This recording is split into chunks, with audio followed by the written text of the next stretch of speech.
salam sejahtera dan salam Malaysia Madani. Sebelum saya mulakan perbahasan saya, Datuk Yang di-Pertua, saya ingin merakamkan simpati dan takziah kepada mangsa banjir di beberapa kawasan, terutama sekali di negeri Johor. Walaupun saya adalah seorang ahli parlimen daripada Selangor, tetapi Johor masih dekat di hati saya. Datuk Yang di-Pertua, Jabatan Perangkaan Malaysia telah baru-baru ini menerbitkan satu statistik mengenai jumlah populasi di setiap kawasan parlimen. Seperti yang dijangka, kawasan Parlimen Bangi sekali lagi berada di tangga yang teratas dengan mencatat populasi sebanyak 691,900 orang yang tinggal dalam kawasan Parlimen Bangi. Namun demikian, Datuk Yang di-Pertua, kawasan Parlimen Bangi ini mendapat peruntukan yang sama dengan kawasan parlimen lain yang jauh lebih kecil. Saya bagi contoh, Tuan Yang di-Pertua. Katakanlah ada peruntukan 1 juta setahun untuk satu kawasan parlimen. Untuk kawasan Parlimen Bangi, kalau kita ambil satu kira-kira kasar yang bukan dengan izin exact science, 1 juta ini harus dikongsikan dengan 300,000 pengundi berdaftar ataupun 690,000 penduduk. Bandingkan 1 juta ini jika ia dikongsikan dengan 50,000 pengundi berdaftar ataupun 100,000 penduduk. Dengan kiraan ini sahaja, walaupun ianya kiraan kasar, kita dapat melihat bagaimana peruntukan ini sebenarnya tidak adil kepada warga Bangi dan juga kawasan-kawasan parlimen mega yang lain seperti Subang, seperti Kota Raja, seperti Klang dan sebagainya. Terberau pun. Oleh itu, saya ingin mencadangkan supaya kawasan-kawasan parlimen mega seperti ini diberikan peruntukan outright grant yang lebih bagi mencerminkan kepadatan penduduk di kawasan-kawasan parlimen ini. Cadangan ini, Datuk Yang di-Pertua, bukanlah untuk mengurangkan atau memotong peruntukan bagi kawasan-kawasan parlimen lain. Cuma cadangan saya adalah untuk lebihkan kami di kawasan-kawasan parlimen mega ini. Tetapi saya faham juga untuk kawasan-kawasan luar bandar ada keperluan untuk peruntukan infrastruktur. Jadi untuk kawasan-kawasan ini seperti di wilayah di Sabah dan Sarawak, kita boleh lebihkan projek mesra rakyat, projek infrastruktur dan sebagainya. Pada saya, formula ini dapat mengimbangkan dan juga dapat memastikan peruntukan yang diberikan bagi setiap kawasan adalah lebih adil dan mencerminkan situasi kawasan parlimen tersebut. Dan saya bangkitkan ini sudah tentu bukan untuk diri saya sendiri. Peruntukan ini bukan untuk diri saya sebagai ahli parlimen, tetapi untuk warga Bangi yang saya kasihi. Datuk Yang Pertua, isu yang kedua yang saya ingin bangkitkan adalah mengenai akses kepada keadilan atau dalam bahasa Inggeris dengan izin access to justice.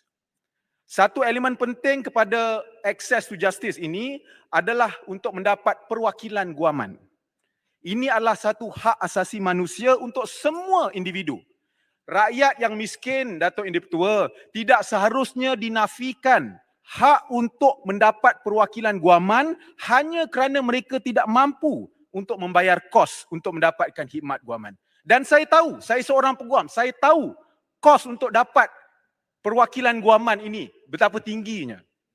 Dan atas dasar ini, Datuk Yang di-Pertua, Yayasan Bantuan Guaman Kebangsaan atau YBGK telah ditubuhkan pada tahun 2011 dan mula beroperasi pada tahun 2012.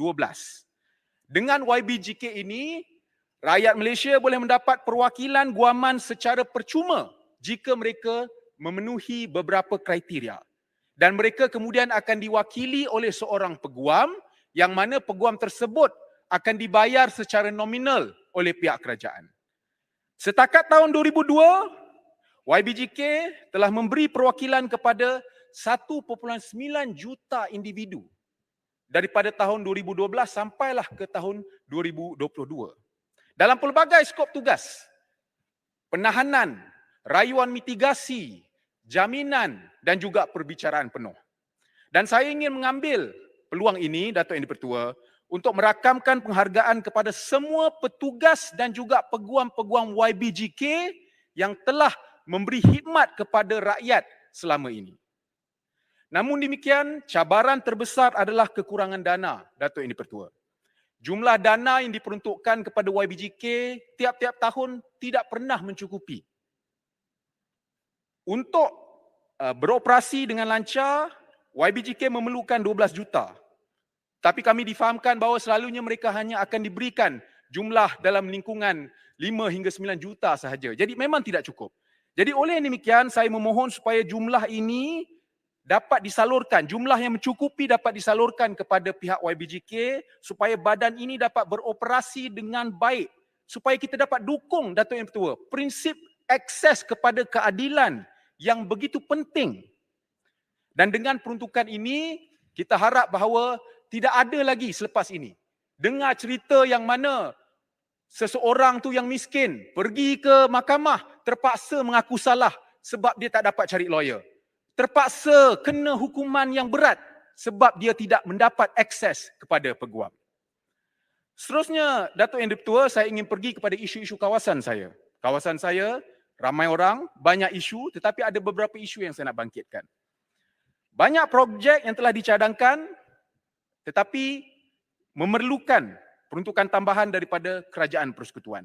Kerana keupayaan dan kemampuan pihak berkuasa tempatan maupun kerajaan negeri di kawasan Bangi memang adalah terhad.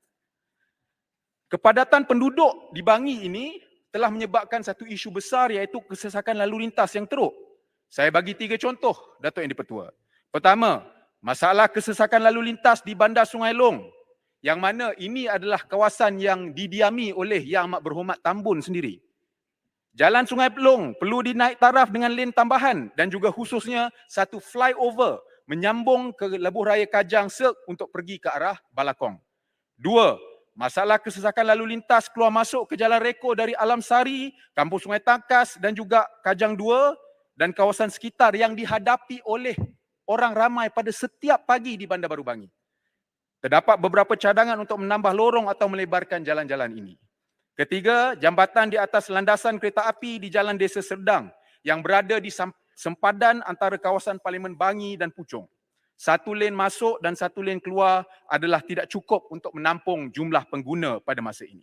Semua isu-isu kesesakan lalu lintas ini, Datuk Yang Dipertua memerlukan peruntukan daripada kerajaan persekutuan untuk diselesaikan. Pada masa yang sama, kerajaan juga perlu menambah baik sistem pengangkutan awam yang sedia ada supaya lebih ramai penduduk bandar memilih untuk menggunakan pengangkutan awam. Kita boleh buat seberapa banyak flyover, boleh lebarkan seberapa banyak jalan. Tetapi sekiranya kita tidak menyelesaikan isu kebergantungan kepada kereta ini, Datuk Yang Dipertua, kita akan tetap menghadapi masalah kesesakan lalu lintas. Di samping itu, oleh kerana bilangan penduduk di kawasan Parlimen Bangi yang semakin bertambah, Bangi memerlukan lebih banyak sekolah dan juga fasiliti kemudahan awam. Sekolah yang ada juga, Datuk Yang Dipertua, memerlukan bantuan, memerlukan dana tambahan. Saya tahu tentang satu sekolah di kawasan Kajang yang mana terpaksa membuka 2 lagi kelas tambahan. Tetapi untuk buka tu tidak cukup kerusi dan meja, Datuk Yang Dipertua. Seterusnya saya ingin menyentuh tentang satu isu yang pada saya berbahaya, iaitu tentang keadaan cerun bukit di Jalan Bukit Mewah 19, Taman Bukit Mewah Kajang.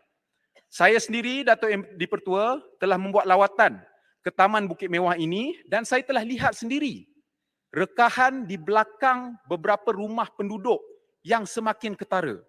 Dan saya dah bersemuka dengan mereka, bercakap dengan mereka dan mereka hidup dalam ketakutan dan kegusaran kerana mereka tidak tahu berapa lama lagi cerun tersebut akan menjadi lebih buruk dan sebagainya. Untuk membaiki cerun ini, Datuk Yang Dipertua memerlukan peruntukan yang dianggarkan sebanyak 3.6 juta. Dan keadaan cerun bukit yang semakin buruk ini melibatkan keselamatan serta kerosakan harta benda penduduk. Oleh itu, saya benar-benar berharap bahawa perkara ini dapat perhatian segera daripada pihak kerajaan persekutuan. Datuk Yang Dipertua, saya ingin mengakhiri perbahasan saya dengan memetik apa yang disebut oleh Yang Amat Berhormat Tambun dalam satu video yang kini menjadi tular. Kita ni sekurang-kurangnya hidup susah.